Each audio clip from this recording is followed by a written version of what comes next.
A new report is highlighting one of the pettiest moves that Donald Trump apparently was close to taking in the final days that he spent as president. It has to do with Snoop Dogg, as so much political news does.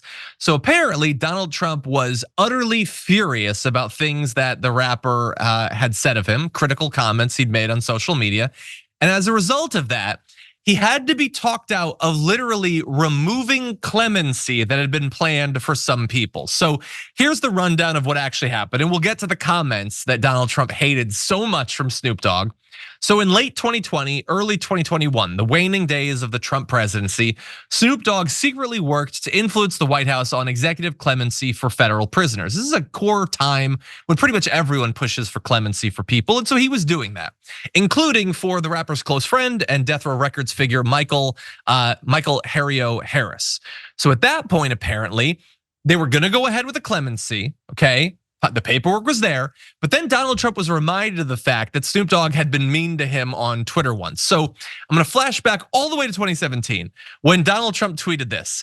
Can you imagine what the outcry would be if Snoop Dogg, failing career and all, had aimed and fired the gun at President Obama? Jail time. I don't know what that's about. It's insane. If I was Snoop Dogg, that would anger me too. And it did. Snoop said, I don't give an F. I tell him straight up, mother effer. If you like that N, you mother F, racist. Whew. He goes on to say, F you and F him. Now what? So there he's attacking Trump fans, and Kanye West, all of them deserving of criticism. So anyway, apparently those old words were brought up to Donald Trump, and by the early evening of January 18th, 2021, this is in the weeks after the January 6th riot, when he's about to leave office, he says, well, F him, F Snoop Dogg, okay? And the clemency paperwork for Harris at that point had already been drafted. His name was on a roster of pardons that were expected to come, and commutations that the White House planned to announce the day of Biden's inauguration. But apparently on that day, Trump instructed aides to remove Harris's name from the list and to junk his paperwork explicitly in order to punish Snoop Dogg.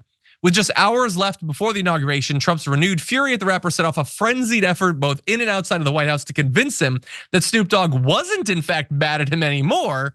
And the effort lasted almost literally until the final minute of his presidency. Now, they've apparently reconciled, and Snoop Dogg has since said, I have nothing but love and respect for Donald Trump.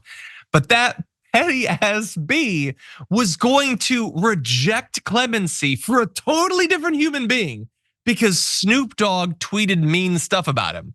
And I will remind you, Trump tweeted mean stuff about Snoop first. It's so stupid, Sharon, but what do you think? If Petty was a person, okay? And I don't believe for a second that it's over and Snoop Dogg respects Donald J. Trump. Snoop Dogg found his stash, okay? And he's smoking again, and he's much more mellow. And that's the difference between whatever went down. I can't even decipher what they were arguing about back then. But I'll give Snoop the nod. He won that thing. But all that's happened now is Calvin Broadus is high. And I can say that because we'll say it too. He's hanging out with Martha Stewart, smoking a good one. And so he's unbothered by Trump and his nonsense. But it's a shame that you're that petty that you would wait to the 11th hour and leave a man hanging. Okay. It's just like, it's a reminder, everyone, of what those days were like. The ridiculous stories on a daily basis, and they could be coming back soon.